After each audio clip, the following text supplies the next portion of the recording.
ਕਰੋ ਬਿਲਾਵਲ ਰਾਗ ਦੇ ਅੰਦਰ ਪਾਵਨ ਸ਼ਬਦ ਧੰਨ ਗੁਰੂ ਰਾਮਦਾਸ ਜੀ ਦਾ ਬਖਸ਼ਿਸ਼ ਕੀਤਾ ਹੋਇਆ ਹੈ। ਆਵੋ ਮੇਰੇ ਭਾਈ, हे ਮੇਰੇ ਭਰਾਵੋ, ਆਜੋ ਆਪਾਂ ਇਕੱਤਰਤ ਹੋਈਏ, ਸੰਤ ਮਿਲੋ ਤੇ ਧੰਨ ਗੁਰੂ ਗ੍ਰੰਥ ਸਾਹਿਬ ਜੀ ਦੀ ਪਾਵਨ ਪਵਿੱਤਰ ਬਾਣੀ ਸੰਤ ਸਰੂਪ ਹੈ। ਇਸ ਨੂੰ ਮਿਲਣਾ ਕਰੀਏ, ਭਾਵ ਗੁਰਬਾਣੀ ਦੇ ਨਾਲ ਜੁੜੀਏ। ਮਿਲ ਹਰ ਹਰ ਕਥਾ ਕਰੋ ਤੇ ਗੁਰਬਾਣੀ ਦੇ ਨਾਲ ਜੁੜ ਕੇ ਗੁਰੂ ਨੂੰ ਮਿਲ ਕੇ ਹਰੀ ਪਰਮਾਤਮਾ ਵਾਹਿਗੁਰੂ ਦੀ ਜੋ ਕਥਾ ਹੈ ਇਹਨੂੰ ਕਰਨਾ ਕਰੀਏ। ਧੰਨ ਗੁਰੂ ਨਾਨਕ ਦੇਵ ਜੀ ਦਾ ਸੰਸਾਰ ਦੇ ਅੰਦਰ ਆਣ ਕੇ ਜੋ ਉਸ ਪ੍ਰਭੂ ਪਰਮਾਤਮਾ ਦੇ ਨਾਮ ਦਾ ਪ੍ਰਸਾਰ ਕਰਨਾ ਸੀ, ਉਸ ਦਾ ਪ੍ਰਚਾਰ ਕਰਨਾ ਸੀ, ਤੇ ਗੁਰੂ ਮਹਾਰਾਜ ਜੀ ਸੱਚੇ ਸਤਿਗੁਰ ਨੇ ਜੋ ਉਸ ਪਰਮਾਤਮਾ ਦੇ ਨਾਲ ਸਾਨੂੰ ਜੋੜਿਆ ਹੈ, ਉਸ ਵਾਹਿਗੁਰੂ ਦੀ ਵਡਿਆਈ ਕੀਤੀ ਹੈ। ਗੁਰਸਿੱਖੀ ਦਾ ਮਾਰਗ ਸੱਚੇ ਸਤਿਗੁਰ ਨੇ ਚਲਾਇਆ। ਇਸ ਦੇ ਵਿੱਚ ਸਭ ਤੋਂ ਵੱਡੀ ਨਿਮਰਤਾ ਹੀ ਹੈ। ਧੰਨ ਗੁਰੂ ਜੀ ਨੇ ਜਿਸ ਨੂੰ ਵੀ ਉਪਦੇਸ਼ ਦੀ ਦਾਤ ਬਖਸ਼ੀਏ ਉਹਨੂੰ ਸੰਤ ਮੀਤ ਭਰਾ ਇਸ ਤਰ੍ਹਾਂ ਕਿ ਜਿਸ ਵਕਤ ਧੰਨ ਗੁਰੂ ਨਾਨਕ ਦੇਵ ਜੀ ਹਰਿਦੁਆਰ ਪਹੁੰਚੇ ਸਨ ਤੇ ਇੱਥੇ ਨਾਨੂ ਪੰਡਤ ਦਾ ਪੋਤਰਾ ਸੀ। ਉਸਨੇ ਪੁੱਛਿਆ, ਧੰਨ ਗੁਰੂ ਨਾਨਕ ਦੇਵ ਜੀ, ਇਹ ਆਪ ਜੀ ਦੇ ਨਾਲ ਜੋ ਦੋ ਹੋਰ ਸਰੀਰ ਨੇ ਇਹ ਆਪ ਜੀ ਦੇ ਨੌਕਰ ਨੇ? ਗੁਰੂ ਜੀ ਨੇ ਕਿਹਾ ਨਹੀਂ। ਫਿਰ ਆਪ ਜੀ ਦੇ ਚੇਲੇ ਹੋਣਗੇ? ਗੁਰੂ ਜੀ ਨੇ ਕਿਹਾ ਨਹੀਂ। ਫਿਰ ਉਸਨੇ ਆਖਿਆ, ਜੀ ਆਪ ਜੀ ਦੇ ਇਹ ਦਾਸ ਹੋਣਗੇ? ਕੁਝ ਤਾਂ ਹਨ। ਗੁਰੂ ਨਾਨਕ ਦੇਵ ਜੀ ਨੇ ਕਿਹਾ, ਇਹ ਸਾਡੇ ਭਾਈ ਨੇ। ਇੱਥੋਂ ਭਾਈ ਸ਼ਬਦ ਜਿਹੜਾ ਇਹ ਗੁਰਸਿੱਖਾਂ ਦੇ ਅੰਦਰ ਪ੍ਰਚਲਿਤ ਹੋਇਆ। ਭਾਈ ਮਰਦਾਨਾ ਜੀ, ਭਾਈ ਬਾਲਾ ਜੀ, ਗੁਰੂ ਮਹਾਰਾਜ ਜੀ ਨੇ ਆਪਣੇ ਨਾਲ ਉਹਨਾਂ ਨੂੰ ਖੜੇ ਕੀਤਾ ਹੈ। ਤੇ ਅੱਜ ਦੇ ਪਾਵਨ ਸ਼ਬਦ ਦੇ ਅੰਦਰ ਵੀ ਧੰਨ ਗੁਰੂ ਰਾਮਦਾਸ ਸੱਚੇ ਸਤਿਗੁਰ ਨੇ ਭਾਈ ਸ਼ਬਦ ਸਤ ਸੰਗੀਆਂ ਵਾਸਤੇ, ਗੁਰਸਿੱਖਾਂ ਵਾਸਤੇ, ਨਾਮ ਦੇ ਚਾਹਵਾਨਾਂ ਵਾਸਤੇ ਵਰਤਿਆ ਹੈ। ਆਵੋ ਮੇਰੇ ਭਾਈ, हे ਗੁਰਮੁਖ ਪਿਆਰਿਓ, ਮੇਰੇ ਭਰਾਵੋ, ਆਜੋ ਧੰਨ ਗੁਰੂ ਮਹਾਰਾਜ ਜੀ ਦੀ ਸ਼ਰਨ ਦੇ ਅੰਦਰ ਸੰਤ ਮਿਲੋ। ਧੰਨ ਗੁਰੂ ਮਹਾਰਾਜ ਜੀ ਦੀ ਪਾਵਨ ਬਾਣੀ ਸੰਤ ਸਰੂਪ ਹੈ ਤੇ ਇਹਨੂੰ ਆਪਾਂ ਮਿਲਣਾ ਕਰੀਏ। ਹੁਣ ਗੁਰਬਾਣੀ ਨੂੰ ਮਿਲਣਾ ਕੀ ਹੈ? ਗੁਰਬਾਣੀ ਨੂੰ ਪੜ੍ਹਨਾ, ਗੁਰਬਾਣੀ ਦੀ ਸੰਥਿਆ ਕਰਨੀ, ਗੁਰਬਾਣੀ ਦੀ ਸੰਥਿਆ ਕਰਵਾਉਣੀ।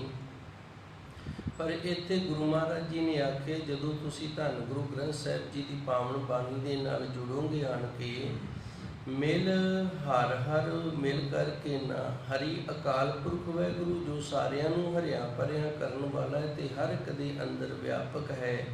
ਕਥਾ ਕਰੋ। ਕਥਾ ਦਾ ਅਰਥ ਹੁੰਦਾ ਵਿਚਾਰਾਂ ਕਰਨੀਆਂ।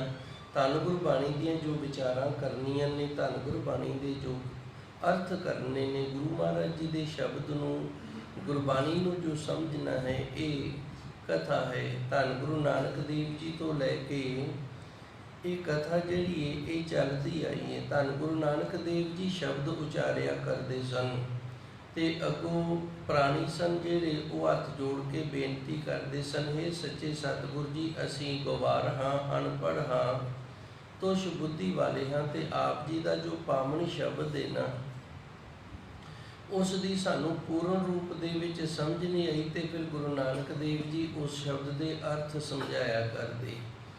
ਇੱਥੋਂ ਮਰਿਆਦਾ ਚੱਲ ਗਈ। ਫਿਰ ਗੁਰੂ ਅੰਗਦ ਦੇਵ ਜੀ ਨੇ ਵੀ ਇਸੇ ਤਰ੍ਹਾਂ ਕੀਤਾ। ਗੁਰੂ ਅਮਰਦਾਸ ਵੀ ਸੱਚੇ ਸਤਿਗੁਰ ਧੰਨ ਗੁਰੂ ਰਾਮਦਾਸ ਜੀ, ਫਿਰ ਗੁਰੂ ਅਰਜਨ ਦੇਵ ਜੀ ਨੇ ਸੱਚੇ ਸਤਿਗੁਰ ਨੇ ਕਈ ਵਿਦਵਾਨ ਸਨ ਜਿਹੜੇ ਆਪਣੇ ਪਾਸ ਰੱਖੇ ਸਨ, ਜਿਹੜੇ ਗੁਰਬਾਣੀ ਦੇ ਅਰਥ ਕਰਿਆ ਕਰਦੇ ਸਨ। ਤੇ ਭਾਈ ਗੁਰਦਾਸ ਜੀ ਨੇ ਆਪਣੇ ਕਵਿਤ ਸਵਈਆਂ ਦੀ ਬਾਣੀ ਦੇ ਅੰਦਰ, ਵਾਰਾਂ ਦੇ ਅੰਦਰ ਧੰਨ ਗੁਰੂ ਗ੍ਰੰਥ ਸਾਹਿਬ ਜੀ ਦੀ ਪਾਵਨ ਬਾਣੀ ਦੇ ਅਰਥ ਹੀ ਕੀਤੇ ਹਨ। ਛੇਵੇਂ ਪਾਤਸ਼ਾਹ ਸਾਹਿਬ ਗੁਰੂ ਹਰਗੋਬਿੰਦ ਸਿੰਘ ਮਹਾਰਾਜ ਸੱਚੇ ਸਤਿਗੁਰ ਨੇ ਜਿੱਥੇ ਗੁਰਦੁਆਰਾ ਬਬੇਕਸਰ ਹੈ, ਅੰਮ੍ਰਿਤਸਰ ਜਦੋਂ ਜਾਈਏ ਤੇ ਇਸ ਗੁਰਦੁਆਰੇ ਦੇ ਵੀ ਦਰਸ਼ਨ ਕਰਨੇ ਚਾਹੀਦੇ ਨੇ ਸਾਨੂੰ। 5 ਸਰੋਵਰਾਂ ਦੇ ਵਿੱਚ ਇਹ ਵੀ ਇੱਕ ਸਰੋਵਰ ਹੈ। ਥੋੜ੍ਹਾ ਜਿਹਾ ਮੈਂ ਆਪ ਜੀ ਦੀ ਗਿਆਤਾ ਦੇ ਲਈ ਦੱਸ ਦਿਆਂ। ਜਦੋਂ ਅਸੀਂ ਅੰਮ੍ਰਿਤਸਰ ਸਾਹਿਬ ਜਾਂਦੇ ਹਾਂ ਤੇ ਇੱਥੇ 5 ਸਰੋਵਰ ਨੇ, ਉਹਨਾਂ ਦੇ ਵਿੱਚੋਂ ਅੰਮ੍ਰਿਤਸਰ ਸਾਹਿਬ ਹੈ ਇਹ ਵੀ ਸਰੋਵਰ ਇਹਨਾਂ ਪੰਜਾਂ ਦੀ ਗਿਣਤੀ ਤੇ ਆਉਂਦਾ ਹੈ ਤੇ ਇਹਨਾਂ ਪੰਜਾਂ ਦੇ ਇਸ਼ਨਾਨ ਕਰਨੇ ਬਣਦੇ ਨੇ। ਸੋ ਸੱਚੇ ਸਤਿਗੁਰ ਗੁਰੂ ਹਰਗੋਬਿੰਦ ਸਾਹਿਬ ਮਹਾਰਾਜ ਜੀ ਬਬੇਕਸਰ ਵਾਲੇ ਸਥਾਨ ਤੇ ਆਪ ਗੁਰਬਾਣੀ ਦੀ ਕਥਾ ਕਰਿਆ ਕਰਦੇ ਸਨ। ਕਥਾ ਕਰੋ ਤੇ ਧੰਨ ਗੁਰੂ ਰਾਮਦਾਸ ਜੀ ਸਾਨੂੰ ਅੱਜ ਪ੍ਰੇਰਨਾ ਦੇ ਰਹੇ ਨੇ। ਆਜੋ ਗੁਰਮੁਖ ਪਿਆਰਿਓ, ਧੰਨ ਗੁਰੂ ਗ੍ਰੰਥ ਸਾਹਿਬ ਜੀ ਦੀ ਪਾਵਨ ਬਾਣੀ ਦੇ ਨਾਲ ਆਪਾਂ ਜੁੜੀਏ ਤੇ ਧੰਨ ਗੁਰਬਾਣੀ ਦੀਆਂ ਕਥਾ ਵਿਚਾਰਾਂ ਕਰੀਏ ਜੀ। ਹਰ ਹਰ ਨਾਮ ਬੋਹਿਤ ਹੈ ਕਲ ਜੁਗ, ਖੇਵਟ ਗੁਰ ਸ਼ਬਦ ਤਰਹੁ। ਬੋਹਿਤ ਦਾ ਅਰਥ ਹੁੰਦਾ ਹੈ ਜਹਾਜ਼। ਬੋਹਿਤ ਦਾ ਅਰਥ ਬੇੜਾ ਵੀ ਕਰ ਲੈਂਦੇ ਨੇ। ਜਿਹੜਾ ਪਾਣੀ ਦੇ ਉੱਤੇ ਤਰਦਾ ਹੈ ਉਹਨੂੰ ਬੋਹਿਤ ਆਖਿਆ ਜਾਂਦਾ ਹੈ।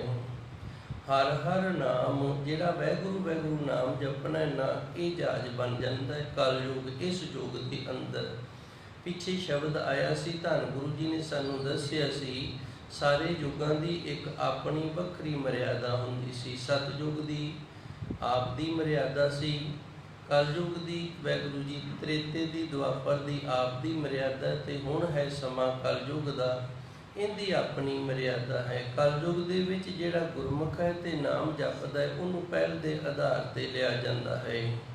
ਜਿਵੇਂ ਸਤਿਯੁਗ ਦੇ ਵਿੱਚ ਜਤ ਦੇ ਵਿੱਚ ਰਹਿਣ ਵਾਲਾ, ਸਤ ਦੇ ਵਿੱਚ ਰਹਿਣ ਵਾਲਾ ਜਿਹੜਾ ਨਾਮ ਜਪਦਾ ਸੀ ਉਸ ਨੂੰ ਪਹਿਲ ਦੇ ਆਧਾਰ ਤੇ ਲਿਆ ਜਾਂਦਾ ਸੀ।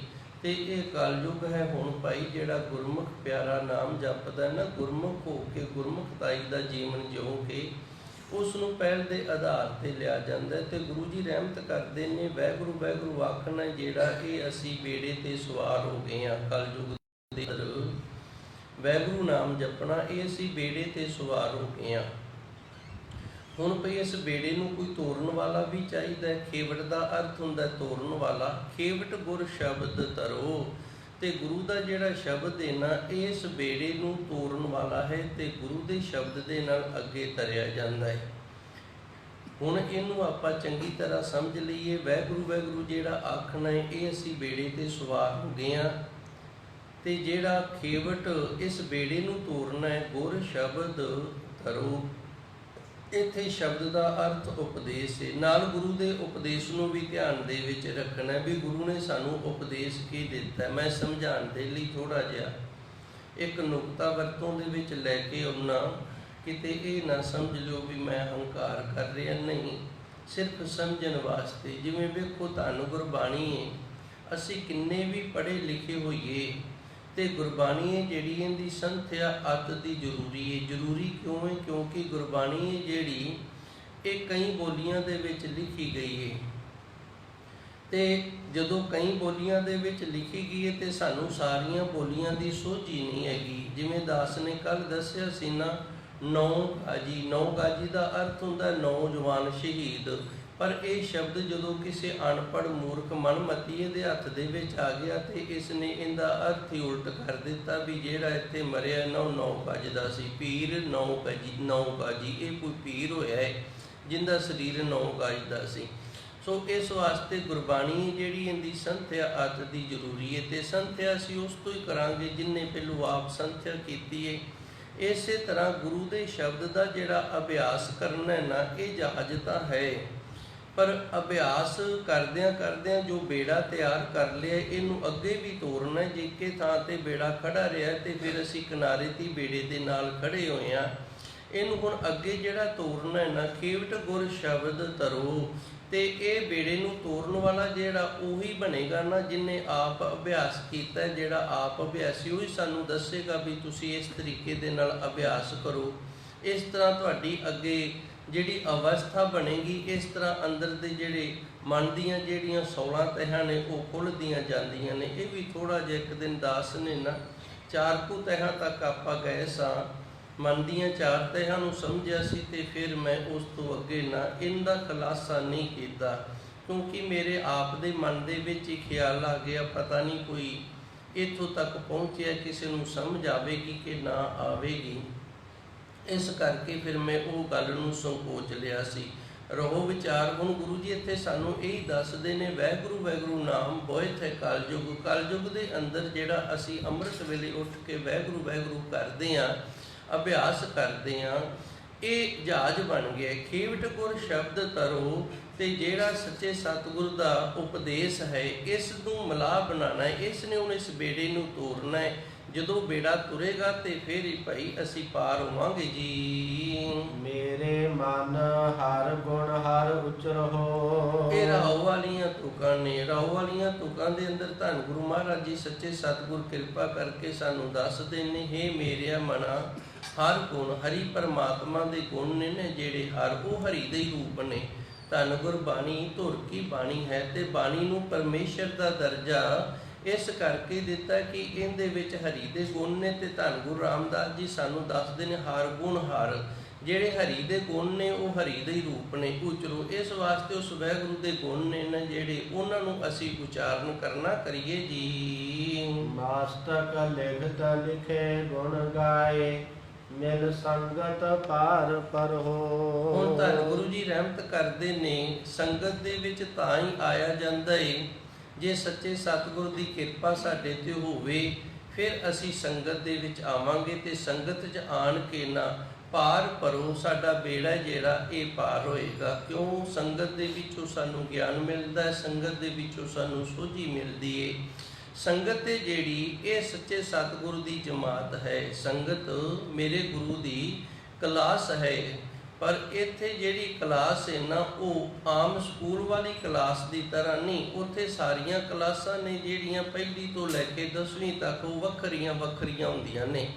ਇਹ ਇਸ ਤਰ੍ਹਾਂ ਦੀ ਜਮਾਤ ਹੈ। ਇੱਥੇ ਪਹਿਲੀ ਵਾਲਾ ਜਵਾਕ ਵੀ ਬੈਠਾ ਹੈ, ਭਾਵ ਜਿਹਨੂੰ ਅਜੇ ਵਾਹਿਗੁਰੂ ਵੀ ਨਹੀਂ ਆਖਣਾ ਆਉਂਦਾ ਉਹ ਵੀ ਬੈਠਾ ਹੈ, ਜਿਹਨੇ ਸਿਰਫ ਵਾਹਿਗੁਰੂ ਜਪਣਾ ਸਿੱਖਣਾ ਉਹ ਵੀ ਬੈਠਾ ਹੈ। ਤੇ ਇੱਥੇ ਦੂਜੀ ਵਾਲਾ ਜੋ ਦੂਜੀ ਜਮਾਤ ਦਾ ਕਲਾਸ ਵਾਲਾ ਵੀ ਬੱਚਾ ਬੈਠਾ ਹੈ, ਜਿਹਦੀ ਬਾਣੀ ਮੱਧਮਾ ਤੱਕ ਗਈ ਚਲੀਏ। ਇੱਥੇ ਤੀਜੀ ਵਾਲਾ ਵੀ ਬੈਠਾ ਹੈ ਜਿਹੜਾ ਅੱਗੇ ਬਸੰਤੀ ਤੱਕ ਲੈ ਗਏ। ਇੱਥੇ ਚੌਥੀ ਵਾਲਾ ਵੀ ਬੈਠਾ ਜਿਹੜੇ ਇਹ ਸ਼ਬਦ ਨੂੰ ਪਰਾ ਤੱਕ ਵੀ ਲੈ ਗਏ। ਤੇ ਇੱਥੇ ਪੰਜਵੀਂ ਵਾਲਾ ਵੀ ਬੈਠਾ ਹੈ ਜਿਹੜਾ ਪੁਰਨਿਆਂ ਤੱਕ ਉਸ ਪ੍ਰਭੂ ਪਰਮਾਤਮਾ ਨੂੰ ਲੈ ਗਏ, ਨਾਭੀ ਤੱਕ ਉਸ ਵਾਹਿਗੁਰੂ ਦੇ ਨਾਮ ਨੂੰ ਲੈ ਗਏ। ਸੋ ਇਹ ਕਲਾਸਾਂ ਨੇ ਜਿਹੜੀਆਂ ਇਹ ਸਾਰੀਆਂ ਇੱਕ ਥਾਂ ਤੇ ਇਕੱਤਰਤ ਨੇ। ਤਾਂ ਤੇ ਗੁਰੂ ਮਹਾਰਾਜ ਜੀ ਰਹਿਮਤ ਕਰਦੇ ਨੇ ਅਸੀਂ ਸਤ ਸੰਗਤ ਦੇ ਵਿੱਚ ਮਿਲਣਾ ਕਰੀਏ।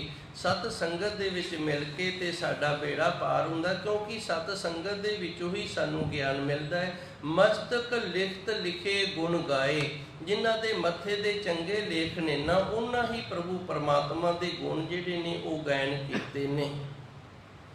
ਇਹ ਮੱਥੇ ਦੀ ਲਿਖਤ ਹੈ ਜਿਹੜੀ ਇਹ ਸਾਡੇ ਪਿਛਲੇ ਜਨਮਾਂ ਦਾ ਜਿਹੜਾ ਫਲ ਇੰਨਾ ਉਹ ਹੈ। ਜੋ ਅਸੀਂ ਪਿੱਛੇ ਕਰਮ ਕੀਤੇ ਨੇ ਉਹਨਾਂ ਕਰਮਾਂ ਦਾ ਜਿਹੜਾ ਸਾਨੂੰ ਫਲ ਪ੍ਰਾਪਤ ਹੋ ਰਿਹਾ ਹੈ, ਸੰਗਤ ਪ੍ਰਾਪਤ ਹੋ ਰਹੀ ਹੈ, ਇਹ ਸਾਡੇ ਮੱਥੇ ਦੀ ਲਿਖਤ ਹੈ। ਜਿਵੇਂ ਭਗਤ ਜੀ ਨੇ ਇੱਕ ਬੜਾ ਸੁੰਦਰ ਦੋਹਰਾ ਲਿਖਿਆ, ਉਹ ਲਿਖਦੇ ਨੇ ਪੂਰਬ ਕਰਮ ਕੇ ਪਾਪ ਤੇ। ਪੂਰਬ ਕਹਿੰਦੇ ਨੇ ਪਿਛਲੇ ਜਨਮ ਨੂੰ, ਪੁਨਰ ਕਹਿੰਦੇ ਨੇ ਅਗਲੇ ਜਨਮ ਨੂੰ। ਪੂਰਬ ਪਿਛਲਾ ਜਨਮ ਤੇ ਇਸ ਤੋਂ ਅੱਗੇ ਜਿਹੜਾ ਸਾਡਾ ਜਨਮ ਹੋਣਾ ਹੈ ਨਾ ਉਹਨੂੰ ਪੁਨਰ ਜਨਮ ਆਖਿਆ ਹੈ। ਪੁੰਨ ਦੇ ਨਾਲ ਸਾਨੂੰ ਉਹ ਅਗਲਾ ਜਨਮ ਹੈ ਜਿਹੜਾ ਇਹ ਫਿਰ ਮਨੁੱਖਾ ਸਰੀਰ ਮਿਲ ਗਿਆ ਹੈ। ਕੋਈ ਚੰਗਾ ਪੁੰਨ ਕਰਮ ਕੀਤਾ ਹੈ ਪਰ ਮੁਕਤੀ ਦੇ ਦਰ ਤੱਕ ਅਸੀਂ ਨਹੀਂ ਪਹੁੰਚ ਸਕੇ ਤੇ ਫਿਰ ਪਰਮਾਤਮਾ ਨੇ ਸਾਨੂੰ ਆਖੇ ਚੰਗਾ ਫਿਰ ਇੱਕ ਚਾਂਸ ਇੱਕ ਮੌਕਾ ਤੈਨੂੰ ਹੋਰ ਦੇ ਦਿੰਦੇ ਆ, ਤੂੰ ਜਾ ਕੇ ਭਜਨ ਬੰਦਗੀ ਸਿਮਰਨ ਕਰ ਜਿਸ ਦੇ ਨਾਲ ਤੇਰਾ ਜੀਵਨ ਸਫਲ ਹੋ ਸਕੇ। ਪੂਰਬ ਕਰਮ ਕੇ ਪਾਪ ਤੇ ਹਰ ਜਸ ਸੁਣਾ ਨਾ ਜਾਏ। ਭਗਤ ਜੀ ਲਿਖਦੇ ਨੇ ਪਿਛਲੇ ਜਨਮਾਂ ਦੇ ਕੀਤੇ ਹੋਏ ਪਾਪਾਂ ਕਰਕੇ ਨਾ ਹਰੀ ਪਰਮਾਤਮਾ ਦਾ ਜਿਹੜਾ ਨਾਮ ਜਸ ਹੈ ਨਾ ਇਹ ਸੁਣਿਆ ਨਹੀਂ ਜਾ ਸਕਦਾ।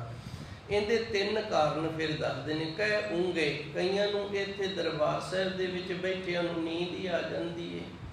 ਕਹਿ ਉਂਗੇ, ਕਹਿ ਲੜ ਮਰੇ, ਕਈ ਇੱਥੇ ਲੜ ਮਰ ਪੈਂਦੇ ਨੇ ਫਿਰ ਵੀ ਗੱਲ ਨਹੀਂ ਬਣਦੀ। ਕਹਿ ਉਂਗੇ, ਕਹਿ ਲੜ ਮਰੇ, ਕਹਿ ਘਰ ਨੂੰ ਉੱਠ ਜਾਏ ਤੇ ਕਈ ਵਾਰੀ ਘਰ ਦਾ ਖਿਆਲ ਲੈਣਾ ਜਿਹੜਾ ਉਹ ਖਿੱਚ ਬੜੀ ਪਾ ਲੈਂਦਾ ਹੈ ਤੇ ਅਸੀਂ ਮਜਬੂਰ ਹੋ ਜਾਂਦੇ ਹਾਂ ਉਹ ਖਿੱਚ ਦੇ ਨਾਲ ਆਪਣੇ ਘਰ ਜਾਣ ਦੇ ਲਈ। ਸੋ ਧੰਨ ਗੁਰੂ ਜੀ ਨੇ ਇੱਥੇ ਸਾਨੂੰ ਇਹ ਦੱਸਿਆ ਵੀ ਗੁਰਮੁਖ ਪਿਆਰਿਆ, ਜੇ ਤੇਰੇ ਮੱਥੇ ਤੇ ਚੰਗੇ ਭਾਗ ਨੇ ਤੇ ਤੈਨੂੰ ਸਤ ਸੰਗਤ ਮਿਲੀ ਏ ਤੇ ਇਹ ਮਿਲੀ ਹੋਈ ਸਤ ਸੰਗਤ ਨੂੰ ਤੂੰ ਅਜਾਇਆ ਨਾ ਗਵਾ ਲਵੀਂ, ਕਿਉਂਕਿ ਮੱਥੇ ਦੇ ਭਾਗ ਸਨ, ਕਰਮ ਸਨ।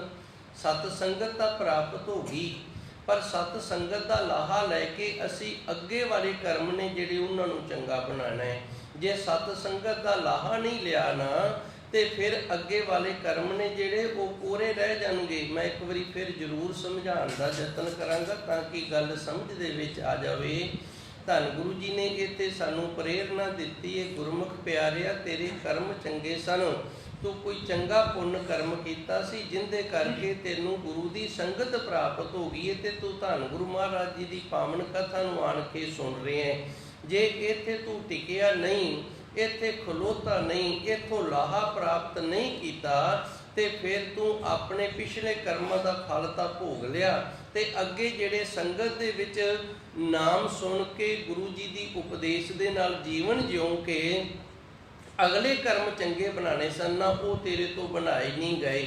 ਜੇ ਨਹੀਂ ਸਮਝ ਆਈ ਤੇ ਫਿਰ ਇੱਕ ਨੁਕਤਾ ਮੇਰੇ ਧਿਆਨ ਦੇ ਵਿੱਚ ਆਇਆ ਹੈ, ਉਸ ਦੇ ਨਾਲ ਸਮਝਦੇ ਹਾਂ। ਸਾਡੀ ਵਾਰੀ ਆ ਗਈ ਹੈ ਨਹਿਰ ਦੇ ਪਾਣੀ ਦੀ, ਨਹਿਰ ਦੇ ਪਾਣੀ ਦੀ ਸਾਡੀ ਵਾਰੀ ਆ ਗਈ ਹੈ ਤੇ ਅਸੀਂ ਮੋਢੇ ਤੇ ਕਈ ਵੀ ਰੱਖ ਲਈਏ ਤੇ ਸਮੇਂ ਸਿਰ ਉੱਥੇ ਪਹੁੰਚ ਵੀ ਗਏ ਆ।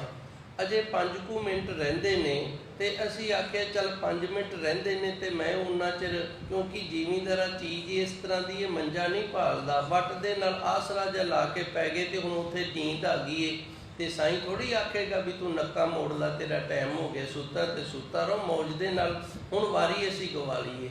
ਵੇਖੋ ਸਾਡੇ ਵਾਰੀ ਆਈ ਸੀ, ਵਾਰੀ ਦੇ ਅਨੁਸਾਰ ਅਸੀਂ ਪਹੁੰਚ ਵੀ ਗਏ ਹਾਂ, ਪਰ ਕੁਦਰਤੀ ਉੱਥੇ ਅੱਖ ਲੱਗ ਗਈ ਹੈ, ਨੀਂਦ ਆ ਗਈ ਹੈ, ਰਾਤ ਦਾ ਸਮਾਂ, ਦਿਨ ਦਾ ਥਕੇਵਾਂ ਸੀ, ਜਿਸ ਕਰਕੇ ਸਾਡੀ ਵਾਰੀ ਜਿਹੜੀ ਇਹ ਲੰਘ ਗਈ ਹੈ। ਬਸ ਇਸੇ ਤਰ੍ਹਾਂ ਸਾਡੀ ਵਾਰੀ ਹੈ, ਸਾਨੂੰ ਸਾਡੀ ਵਾਰੀ ਦੇ ਨਾਲ ਸਤ ਸੰਗਤ ਪ੍ਰਾਪਤ ਹੋਈ ਹੈ। ਸਾਡੇ ਕਰਮਾਂ 'ਚ ਲਿਖਿਆ ਸੀ ਸਾਨੂੰ ਸਤ ਸੰਗਤ ਪ੍ਰਾਪਤ ਹੋਈ ਹੈ। ਕਹੂੰਗੇ ਜੇ ਇੱਥੇ ਸੌਂ ਕੇ ਲੰਘ ਗਏ ਤੇ ਫਿਰ ਅਸੀਂ ਅੱਗੇ ਵਾਲੀ ਵਾਰੀ ਪਾਣੀ ਜਿਹੜਾ ਲਾਣਾ ਸੀ ਨਾ ਉਹ ਨਹੀਂ ਲੱਗਿਆ, ਅੱਗੇ ਵਾਲਾ ਕਰਮ ਚੰਗਾ ਨਹੀਂ ਬਣਿਆ। ਕਹਿ ਲੜ ਮਰੇ, ਭਾਵੇਂ ਲੜ ਪਿਆ, ਸੰਗਤ ਤਾਂ ਛੋਟੀ ਗਈ ਹੈ ਨਾ। ਕਹਿ ਘਰ ਨੂੰ ਉੱਠ ਜਾਏ, ਭਾਵੇਂ ਘਰ ਦੀ ਖਿੱਚ ਬਣ ਗਈ ਹੈ ਤੇ ਅਸੀਂ ਘਰ ਨੂੰ ਚਲੇ ਗਏ ਹਾਂ। ਇਹ 3 ਕਿਰਿਆਵਾਂ ਜਿਹੜੀਆਂ ਨੇ ਇਹ ਸਾਡੇ ਇਸ ਸੰਸਾਰ ਦੇ ਅੰਦਰ ਜਨਮ ਲੈਣ ਤੋਂ ਬਾਅਦ ਜਿਹੜੀ ਸਾਡੀ ਫਿਤਰਤ ਬਣੀ ਹੈ ਉਹਦੇ ਨਾਲ ਹੋਈਆਂ ਹਨ ਜੀ। ਰਹਾਉ ਕਾਇਆ ਨਗਰ ਮੈਂ ਰਾਮ ਰਸ ਊਤਮ, ਕਿਉ ਪਾਈਐ ਉਪਦੇਸ਼ ਜਨ ਕਰੋ। ਵਿਸ਼ਰਾਮ ਲਾ ਕੇ ਧੰਨ ਗੁਰੂ ਜੀ ਅੱਗੇ ਰਹਿਮਤ ਕਰਦੇ ਨੇ। ਗੁਰਬਾਣੀ ਦੇ ਅੰਦਰ ਨਾ ਜਦੋਂ ਧੰਨ ਗੁਰੂ ਮਹਾਰਾਜ ਜੀ ਕੋਈ ਗੱਲ ਦੱਸਦੇ ਨੇ ਤੇ ਫਿਰ ਜਗਿਆਸੂ ਦੇ ਵੱਲੋਂ ਇੱਕ ਸਵਾਲ ਪੈਦਾ ਕਰ ਦਿੰਦੇ ਨੇ। ਇੱਕ ਸਵਾਲ ਦੇ ਰੂਪ ਦੇ ਵਿੱਚ 1 ਜਾਂ 2 ਤੁਕਾਂ ਲਿਖੀਆਂ ਜਾਂਦੀਆਂ ਨੇ।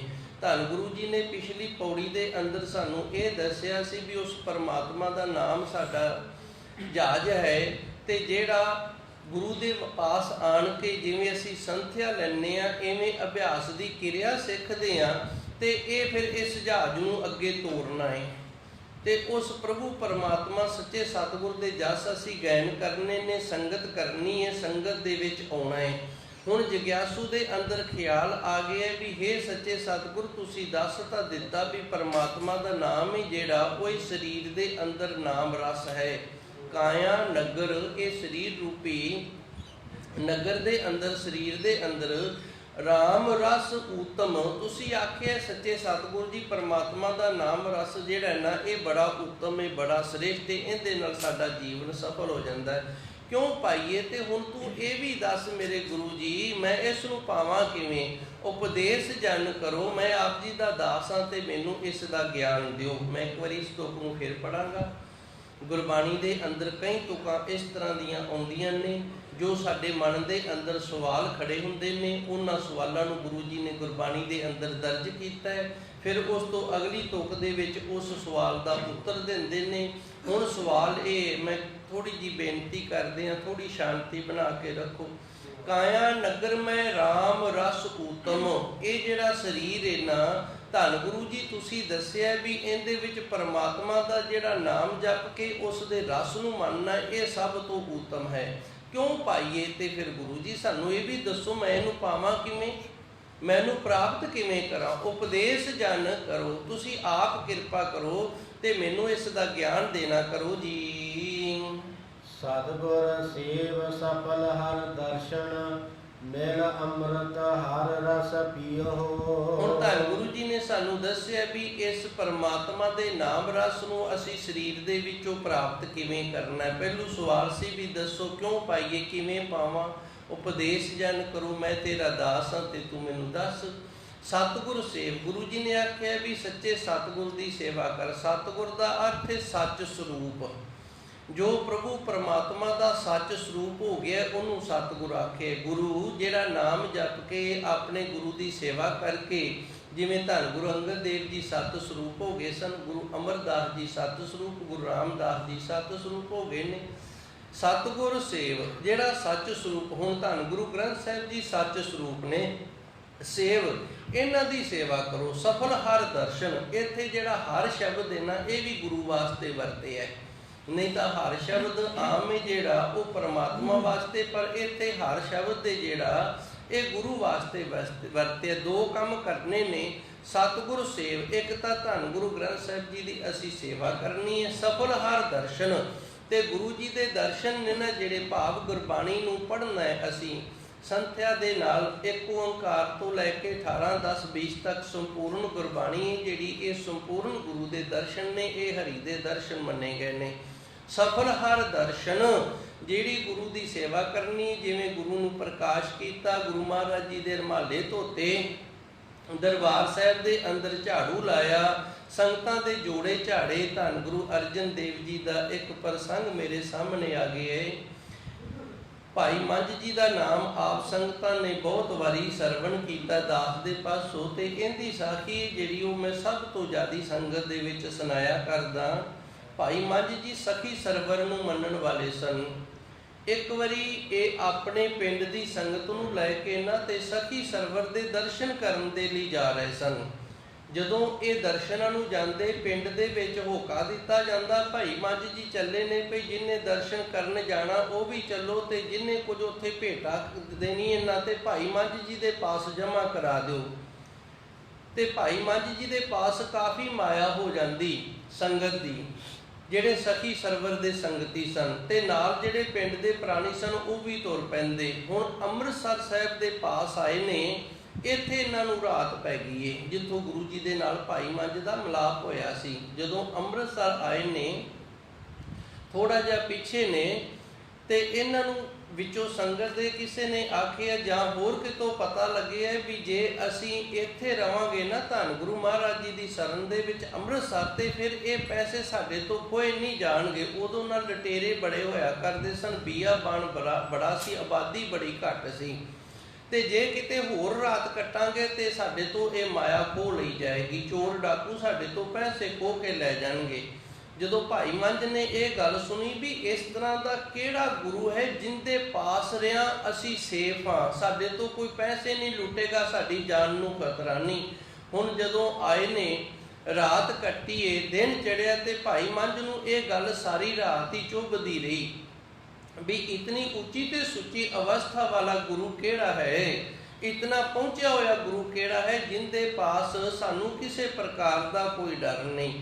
ਤੇ ਭਾਈ ਮੰਝ ਜੀ ਨੇ ਫਿਰ ਕਿਸੇ ਸੇਵਾਦਾਰ ਨੂੰ ਪੁੱਛਿਆ, ਮੈਂ ਗੁਰੂ ਮਹਾਰਾਜ ਜੀ ਦੇ ਦਰਸ਼ਨ ਕੀ ਕਰਨੇ ਨੇ, ਤੇ ਉਸ ਨੇ ਇਸ਼ਾਰਾ ਕੀਤਾ, ਕਹਿੰਦਾ ਉਹ ਕਾਬਲ ਤੋਂ ਸੰਗਤ ਆਈ ਏ, ਤੇ ਜਿਹੜਾ ਸੰਗਤ ਦੇ ਜੋੜੇ ਝਾੜ ਰਿਹਾ ਹੈ ਨਾ ਉਹ ਗੁਰੂ ਅਰਜਨ ਦੇਵ ਜੀ ਨੇ। ਹੁਣ ਵੇਖੋ, ਗੁਰੂ ਅਰਜਨ ਦੇਵ ਜੀ ਆਪ ਸੰਗਤ ਦੇ ਜੋੜੇ ਝਾੜ ਰਹੇ ਸਨ, ਕਿਉਂਕਿ ਸੰਗਤ ਵੀ ਗੁਰੂ ਦਾ ਰੂਪ ਹੈ। ਗੁਰੂ ਨਾਨਕ ਦੇਵ ਜੀ ਦੇ ਦੋ ਸਰੂਪ ਨੇ, ਸਰਗੁਣ ਤੇ ਨਿਰਗੁਣ। ਜਿਹੜੀ ਸੰਗਤ ਹੈ ਇਹ ਗੁਰੂ ਨਾਨਕ ਦੇਵ ਜੀ ਦਾ ਸਰਗੁਣ ਸਰੂਪ ਹੈ, ਤੇ ਧੰਨ ਗੁਰੂ ਮਹਾਰਾਜ ਜੀ ਦੀ ਜਿਹੜੀ ਬਾਣੀ ਹੈ ਇਹ ਨਿਰਗੁਣ ਸਰੂਪ ਹੈ। ਸਤਿਗੁਰ ਸੇਵ, ਇਸ ਤਰ੍ਹਾਂ ਸੰਗਤ ਦੇ ਜੋੜੇ ਝਾੜਨੇ, ਸੰਗਤ ਦੇ ਬਰਤਨ ਜੂਠੇ ਮਾਂਜਣੇ, ਸੰਗਤ ਦੀ ਸੇਵਾ ਕਰਨੀ, ਇਹ ਵੀ ਗੁਰੂ ਦੀ ਸੇਵਾ ਹੈ। ਸਫਲ ਹਰ ਦਰਸ਼ਨ, ਤੇ ਜਿਹੜਾ ਗੁਰਬਾਣੀ ਨੂੰ ਪੜ੍ਹਨਾ ਹੈ, ਗੁਰਬਾਣੀ ਨੂੰ ਵਿਚਾਰਨਾ ਹੈ, ਗੁਰਬਾਣੀ ਨੂੰ ਜਿਹੜਾ ਸੁਣਨਾ ਹੈ, ਇਹ ਗੁਰੂ ਮਹਾਰਾਜ ਜੀ ਦੇ ਦਰਸ਼ਨ ਨੇ, ਤੇ ਇਹ ਸਫਲ ਨੇ।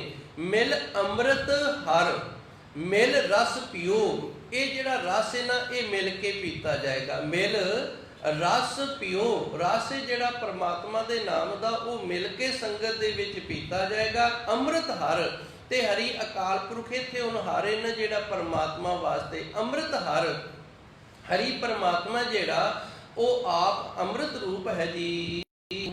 ਹਰ ਹਰ ਨਾਮ ਅੰਮ੍ਰਿਤ ਹਰ ਮੀਠਾ, ਹਰ ਸੰਤੋ ਚਾਖ ਦਿਖੋ। ਅੱਗੇ ਤੀਜੀ ਪੌੜੀ ਦੇ ਅੰਦਰ ਧੰਨ ਗੁਰੂ ਜੀ ਰਹਿਮਤ ਕਰਦੇ ਨੇ, ਵੈਗੁਰੂ ਵੈਗੁਰੂ ਆਖਣਾ ਨਾ ਜਿਹੜਾ ਅੰਮ੍ਰਿਤ ਹਰ, ਇਹ ਹਰੀ ਪਰਮਾਤਮਾ ਦਾ ਰੂਪ ਅੰਮ੍ਰਿਤ ਹੈ। ਜਿਹੜਾ ਵਾਹਿਗੁਰੂ ਵਾਹਿਗੁਰੂ ਆਖਣਾ ਇਹੀ ਪਰਮਾਤਮਾ ਦਾ ਨਾਮ ਹੈ, ਇਹੀ ਅੰਮ੍ਰਿਤ ਹੈ, ਇਹੀ ਹਰੀ ਹੈ। ਮਿੱਠਾ, ਇਹ ਸਭ ਤੋਂ ਮਿੱਠਾ ਹੈ।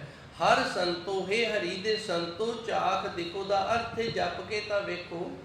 ਹਰ ਹਰ ਨਾਮ ਅੰਮ੍ਰਿਤ ਹਰ ਮਿੱਠਾ। ਵਾਹਿਗੁਰੂ ਵਾਹਿਗੁਰੂ ਜੋ ਆਖਣਾ ਹੈ ਇਹ ਅੰਮ੍ਰਿਤ ਦੀ ਦਾਤ ਹੈ, ਇਹ ਮਿੱਠਾ ਹੈ, ਇਹ ਨਾਮ ਅੰਮ੍ਰਿਤ ਹੈ। ਤੇ ਗੁਰੂ ਮਹਾਰਾਜ ਜੀ ਸੱਚੇ ਸਤਿਗੁਰ ਕਿਰਪਾ ਕਰਦੇ ਨੇ। ਹਰ ਸੰਤੋ ਹੈ ਹਰੀ ਦੇ ਸੰਤੋ, ਹਰੀ ਦਾ ਨਾਮ ਜਪਣ ਵਾਲਿਓ ਗੁਰਮੁਖ ਪਿਆਰਿਓ ਚਾਖ ਦਿਖੋ। ਵਾਹਿਗੁਰੂ ਵਾਹਿਗੁਰੂ ਨਾਮ ਜਪ ਕੇ ਤਾਂ ਵੇਖੋ ਜੀ। ਗੁਰਮਤਿ ਹਰ ਰਸ ਮੀਠਾ ਲਾਗਾ, ਤੈਨ ਬਿਸਰੇ ਸਭ ਬਿਖ ਰਸ ਹੋ। ਤੇ ਧੰਨ ਗੁਰੂ ਜੀ ਨੇ ਰਹਿਮਤ ਕੀਤੀ ਹੈ ਵੀ ਇਹ ਮਿੱਠਾ ਤਾਂ ਲੱਗੇਗਾ। ਹੁਣ ਗੁਰੂ ਜੀ ਦੇ ਕਹਿਣ ਤੇ ਅਸੀਂ ਵਾਹਿਗੁਰੂ ਵਾਹਿਗੁਰੂ ਕਰਨ ਲੱਗ ਗਏ ਤੇ ਵਾਹਿਗੁਰੂ ਵਾਹਿਗੁਰੂ ਕਰਦੇ ਆ, ਪਰ ਗੁਰੂ ਦੀ ਮੱਤ ਨੂੰ ਅਸੀਂ ਧਾਰਨ ਨਹੀਂ ਕੀਤਾ। ਗੁਰਮਤਿ ਹਰ ਰਸ ਮੀਠਾ ਲਾਗਾ, ਗੁਰੂ ਦੀ ਮੱਤ ਨੂੰ ਅਸੀਂ ਧਾਰਨ ਨਹੀਂ ਕੀਤਾ। ਗੁਰੂ ਦੀ ਮੱਤ ਤੋਂ ਬਿਨਾਂ ਹਰੀ ਪਰਮਾਤਮਾ ਦਾ ਨਾਮ ਰਸ ਜਿਹੜਾ ਇਹ ਮਿੱਠਾ ਨਹੀਂ ਲੱਗੇਗਾ, ਨਾਮ ਰਸ ਨਹੀਂ ਆਏਗਾ। ਨਾਮ ਰਸ ਉਦੋਂ ਹੀ ਆਏਗਾ ਜਦੋਂ ਅਸੀਂ ਗੁਰੂ ਦੀ ਮੱਤ ਨੂੰ ਧਾਰਨ ਕਰਾਂਗੇ। ਦਾਸ ਨੇ ਕੱਲ ਥੋੜੀ ਜਿਹੀ ਖੇਚਲਾ ਕੀਤੀ ਸੀ। ਗੁਰਮਤ, ਦੁਰਮਤ, ਓਛੀ ਮਤ, ਮਨ ਮਤ, ਅਣਮਤ, ਇਸ ਤਰ੍ਹਾਂ ਦੇ ਸ਼ਬਦ ਧੰਨ ਗੁਰਬਾਣੀ ਦੇ ਅੰਦਰ ਆਉਂਦੇ ਨੇ ਤੇ ਇਹਨਾਂ ਦਾ ਇੱਕ ਵਿਲੱਖਣ ਅਰਥ ਹੈ, ਆਪਣਾ ਇੱਕ ਬੜਾ ਡੰਗਾਈ ਵਾਲਾ ਜਿਹੜਾ ਹੈ ਉਹ ਗਿਆਨ ਹੈ। ਗੁਰਮਤ, ਗੁਰੂ ਦੀ ਮੱਤ ਨੂੰ ਧਾਰਨ ਕਰਨਾ, ਹਰ ਰਸ ਤੇ ਹਰੀ ਪਰਮਾਤਮਾ ਦਾ ਰਸ ਜਿਹੜਾ ਉਹਨੂੰ ਮੰਨਣਾ। ਮਿੱਠਾ ਲਾਗਾ, ਫਿਰ ਇਹ ਮਿੱਠਾ ਲੱਗਦਾ ਹੈ। ਤਿੰਨ ਬਿਸਰੇ ਸਭ ਵਿਖ ਰਸ, ਉਹਨਾਂ ਨੂੰ ਜਿਹੜੇ ਵਿਕਾਰਾਂ ਵਾਲੇ ਰਸ ਨੇ ਨਾ ਉਹ ਸਾਰੇ ਵਿਸਰ ਜਾਣਗੇ। ਜਦੋਂ ਨਾਮ ਰਸ ਮਿੱਠਾ ਲੱਗਣ ਲੱਗ ਗਿਆ ਫਿਰ ਉਹ ਵਾਹਿਗੁਰੂ ਵਾਹਿਗੁਰੂ ਕਰੇਗਾ ਤੇ ਮਨ ਦੇ ਵਿੱਚ ਜਿਹੜੇ ਬੁਰਾਈਆਂ ਦੇ ਵਿਕਾਰਾਂ ਦੇ ਫੁਰਨੇ ਆਉਂਦੇ ਨੇ ਨਾ ਫਿਰ ਉਹ ਮਿੱਠੇ ਨਹੀਂ ਲੱਗਣਗੇ। ਮੈਂ ਥੋੜਾ ਜਿਹਾ ਇੱਥੇ ਰੁਕਾਂਗਾ ਤਾਂ ਕਿ ਗੱਲ ਦੀ ਸਮਝ ਆ ਜਾਵੇ। ਧੰਨ ਗੁਰੂ ਜੀ ਨੇ ਰਹਿਮਤ ਕੀਤੀ, ਸਾਨੂੰ ਦੱਸਿਆ ਸਾਡੇ ਮਨ ਦੇ ਵਿੱਚ ਨਾ ਕੁਝ ਚੱਲਦਾ ਰਹਿੰਦਾ ਹੈ। ਉਹ ਮਨ ਦੇ ਵਿੱਚ ਜਿਹੜਾ ਚੱਲਦਾ ਹੈ ਉਹ ਗਲਤ ਖਿਆਲ ਵੀ ਹੋ ਸਕਦਾ ਹੈ, ਬੁਰਾਈ ਵਾਲਾ ਵੀ ਹੋ ਸਕਦਾ ਹੈ, ਲੋਭ ਵਾਲਾ ਵੀ ਹੋ ਸਕਦਾ ਹੈ, ਨਿੰਦਿਆ ਚੁਗਲੀ ਵਾਲਾ ਵੀ ਹੋ ਸਕਦਾ ਹੈ। ਕਿਸੇ ਤਰ੍ਹਾਂ ਦਾ ਕੋਈ ਵੀ ਖਿਆਲ ਨਹੀਂ ਜਿਹੜਾ ਜੋ ਸਾਡੇ ਮਨ ਦੇ ਅੰਦਰ ਚੱਲਦਾ ਇਹ ਹੋ ਸਕਦਾ ਹੈ।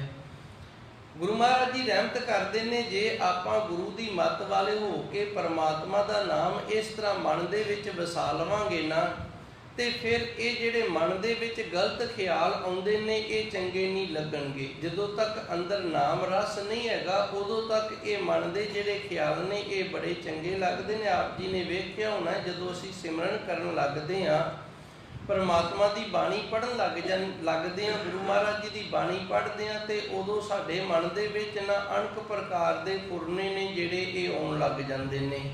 ਜੇ ਬੁਰਾਈ ਤੇ ਵਿਕਾਰ ਵਾਲਾ ਫੁਰਨਾ ਨਾ ਆਵੇ ਫਿਰ ਰਿਧੀਆਂ ਸਿੱਧੀਆਂ ਵਾਲੇ ਫੁਰਨੇ ਆਉਣ ਲੱਗ ਜਾਂਦੇ ਨੇ ਵੀ ਮੈਂ ਬਾਣੀ ਪੜ੍ਹ ਕੇ ਸਿਮਰਨ ਕਰਕੇ ਇਸ ਤਰ੍ਹਾਂ ਸੰਤ ਬਣ ਜਾਵਾਂ ਤੇ ਫਿਰ ਮੈਂ ਇਸ ਤਰ੍ਹਾਂ ਮੇਰੇ ਕੋਲ ਰਿਧੀਆਂ ਸਿੱਧੀਆਂ ਆ ਜਾਣਗੀਆਂ ਤੇ ਮੈਂ ਰਿਧੀਆਂ ਸਿੱਧੀਆਂ ਦੇ ਨਾਲ ਇਸ ਤਰ੍ਹਾਂ ਕਰਾਂਗਾ। ਇਸ ਤਰ੍ਹਾਂ ਦੇ ਖਿਆਲ ਆਉਣ ਲੱਗ ਜਾਂਦੇ ਨੇ, ਇਹ ਵੀ ਗਲਤ ਖਿਆਲ ਨੇ। ਗੁਰਮਤਿ ਹਰ ਰਸ ਮੀਠਾ ਲਾਗਾ, ਜਿਨ੍ਹਾਂ ਨੇ ਗੁਰੂ ਦੀ ਮੱਤ ਦੇ ਨਾਲ ਪਰਮਾਤਮਾ ਦਾ ਨਾਮ ਜਪਿਆ ਉਹਨਾਂ ਦੇ ਅੰਦਰ ਫਿਰ ਜਿਹੜੇ ਦੂਜੇ ਖਿਆਲ ਨੇ ਉਹ ਚੰਗੇ ਨਹੀਂ ਲੱਗਦੇ।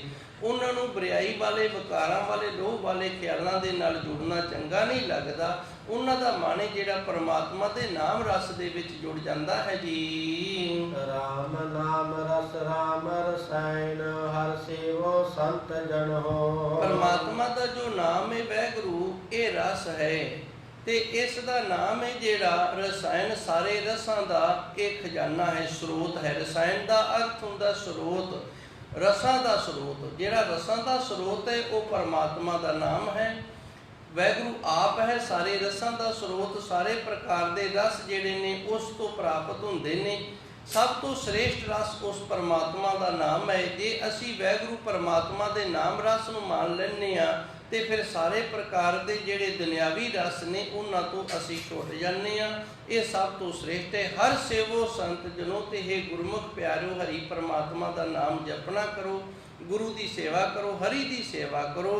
ਕਿਉਂਕਿ ਧੰਨ ਗੁਰੂ ਮਹਾਰਾਜ ਜੀ ਨੇ ਦੋ ਤਰੀਕੇ ਦੱਸੇ ਨੇ ਨਾਮ ਰਸ ਨੂੰ ਪ੍ਰਗਟ ਕਰਨ ਦੇ। ਸਤਿਗੁਰ ਸੇਵ, ਇੱਕ ਸੱਚੇ ਸਤਿਗੁਰ ਦੀ ਸੇਵਾ ਕਰਨੀ ਹੈ। ਸਫਲ ਹਰ ਦਰਸ਼ਨ, ਤੇ ਸਫਲ ਤੋਂ ਭਾਵੇਂ ਸ੍ਰੇਸ਼ਟ ਫਲ ਵਾਲੇ ਗੁਰੂ ਜੀ ਦੇ ਦਰਸ਼ਨ ਨੇ ਗੁਰਬਾਣੀ ਦੇ ਇਹ ਕਰਨੇ ਨੇ। ਇੱਥੇ ਗੁਰੂ ਜੀ ਰਹਿਮਤ ਕਰਦੇ ਨੇ, ਹਰ ਸੇਵੋ ਸੰਤ ਜਨੋ, ਹੈ ਗੁਰਮੁਖ ਪਿਆਰਿਓ, ਹਰੀ ਪਰਮਾਤਮਾ ਦੀ ਸੇਵਾ ਤੇ ਸਿਮਰਨ ਕਰੋ ਜੀ। ਚਾਰ ਪਦਾਰਥ ਚਾਰੇ ਪਾਏ, ਗੁਰਮਤਿ ਨਾਨਕ ਹਰਿ ਭਜੋ। ਚਾਰ ਪਦਾਰਥ ਮੰਨੇ ਗਏ ਨੇ, ਧਰਮ, ਅਰਥ, ਕਾਮ ਤੇ ਮੋਖ। ਇਹਨਾਂ ਵਿੱਚੋਂ ਦੋ ਪਦਾਰਥ ਅੰਦਰ ਦੇ ਨੇ ਤੇ ਦੋ ਪਦਾਰਥ ਬਾਹਰ ਦੇ ਨੇ। ਬਾਹਰ ਦੇ ਜਿਹੜੇ ਦੋ ਪਦਾਰਥ ਨੇ ਉਹ ਕਾਮ ਤੇ ਅਰਥ ਹੈ। ਅਰਥ ਕਹਿੰਦੇ ਨੇ ਪੈਸੇ ਨੂੰ ਤੇ ਕਾਮ ਕਹਿੰਦੇ ਨੇ ਸੁੱਖ ਨੂੰ। ਬਾਹਰੋਂ ਪੈਸਾ ਵਧੇਗਾ ਤੇ ਸਰੀਰ ਦਾ ਜਿਹੜਾ ਸੁੱਖ ਹੈ ਇਹ ਵਧੇਗਾ, ਅੰਦਰੋਂ ਧਰਮ ਵਧੇਗਾ ਤੇ ਮੁਕਤੀ ਹੈ ਜਿਹੜੀ ਉਹਦੇ ਨੇੜੇ ਹੋਵਾਂਗੇ। ਧਰਮ ਤੇ ਮੋਖ ਹੈ ਜਿਹੜਾ, ਇਹ ਦੋ ਅੰਦਰ ਦੇ ਪਦਾਰਥ ਨੇ। ਜੇ ਨਾਮ ਜਪ ਕੇ ਧਾਰਮਿਕ ਜੀਵਨ ਜਿਉ ਕੇ ਗੁਰੂ ਦੀ ਮੱਤ ਵਾਲੇ ਹੋ ਕੇ ਅਸੀਂ ਧਰਮ ਨੂੰ ਅੰਦਰੋਂ ਪੱਕਿਆਂ ਕਰਦੇ ਹਾਂ ਤੇ ਫਿਰ ਅਸੀਂ ਮੋਖ ਮੁਕਤੀ ਦੇ ਨੇੜੇ ਹੁੰਨੇ ਹਾਂ। ਬਾਹਰੋਂ ਜੇ ਅਸੀਂ ਕਮਾਈ ਕਰਕੇ ਤੇ ਅਰਥ ਪੈਸਾ ਕਮਾਉਂਦੇ ਹਾਂ ਤੇ ਫਿਰ ਉਹਦੇ ਨਾਲ ਸਾਨੂੰ ਸਰੀਰਕ ਸੁੱਖਾਂ ਦੀ ਜਿਹੜੀ ਹੈ ਉਹ ਪ੍ਰਾਪਤੀ ਹੁੰਦੀ ਹੈ। ਇਹ ਚਾਰ ਪਦਾਰਥ ਇਸ ਤਰ੍ਹਾਂ ਮੰਨੇ ਗਏ ਨੇ। ਧੰਨ ਗੁਰੂ ਜੀ ਰਹਿਮਤ ਕਰਦੇ ਨੇ, ਚਾਰ ਪਦਾਰਥ ਚਾਰੇ ਪਾਏ। ਜਿਹੜਾ ਨਾਮ ਜਪਦਾ ਨਾ ਉਹਨੂੰ ਚਾਰੇ ਪਦਾਰਥ ਹੀ ਪ੍ਰਾਪਤ ਹੋ ਜਾਂਦੇ ਨੇ। ਚਾਰ ਪਦਾਰਥ ਨੇ ਤੇ ਚਾਰੇ ਪਦਾਰਥ ਹੀ ਉਹਨੂੰ ਪ੍ਰਾਪਤ ਹੋ ਜਾਂਦੇ ਨੇ। ਉਹਦੇ ਕੋਲ ਪੈਸੇ ਦਾ ਵੀ ਕੋਈ ਘਾਟਾ ਨਹੀਂ ਰਹਿੰਦਾ, ਸਰੀਰਕ ਸੁੱਖ ਦੀ ਵੀ ਕੋਈ ਕਮੀ ਨਹੀਂ ਰਹਿੰਦੀ, ਅੰਦਰੋਂ ਧਰਮ ਦੇ ਵਿੱਚ ਵੀ ਪੱਕਾ ਹੋ ਜਾਂਦਾ ਤੇ ਮੁਕਤੀ ਦੇ ਵੀ ਨੇੜੇ ਚਲਾ ਜਾਂਦਾ ਹੈ। ਗੁਰਮਤਿ ਨਾਨਕ ਹਰਿ ਭਜੋ। ਪਰ ਗੁਰੂ ਜੀ ਰਹਿਮਤ ਕਰਦੇ ਨੇ, ਗੁਰੂ ਦੀ ਮੱਤ ਵਾਲੇ ਹੋ ਕੇ ਨਾ। ਧੰਨ ਗੁਰੂ ਨਾਨਕ ਦੇਵ ਜੀ ਨੇ ਸਾਨੂੰ ਪ੍ਰੇਰਣਾ ਦਿੱਤੀ, ਹਰੀ ਪਰਮਾਤਮਾ ਦਾ ਅਸੀਂ ਭਜਨ ਕਰੀਏ। ਇਤਨੀ ਕੁ ਸੇਵਾ ਸੰਗਤ ਨੇ ਪ੍ਰਵਾਨ ਕਰਨੀ। ਸੱਚੇ ਸਤਿਗੁਰ ਕਿਰਪਾ ਕਰਨ। ਜੋ ਧੰਨ ਗੁਰੂ ਰਾਮਦਾਸ ਜੀ ਨੇ ਸਾਡੇ ਤੇ ਬਖਸ਼ਿਸ਼ ਰਹਿਮਤ ਕਰਕੇ ਸਾਨੂੰ ਗਿਆਨ ਦੀ ਦਾਤ ਬਖਸ਼ਿਸ਼ ਕੀਤੀ ਹੈ, ਇਹ ਗਿਆਨ ਦੀ ਦਾਤ ਸਾਡੇ ਅੰਦਰ ਰੁਕੇ। ਦੇਹੋ ਸੱਜਣ ਆਸੀਸੜੀਆ, ਜੋ ਹੋਵੇ ਸਹਿਬ ਸਿਉ ਮੇਲ। ਰਾਮ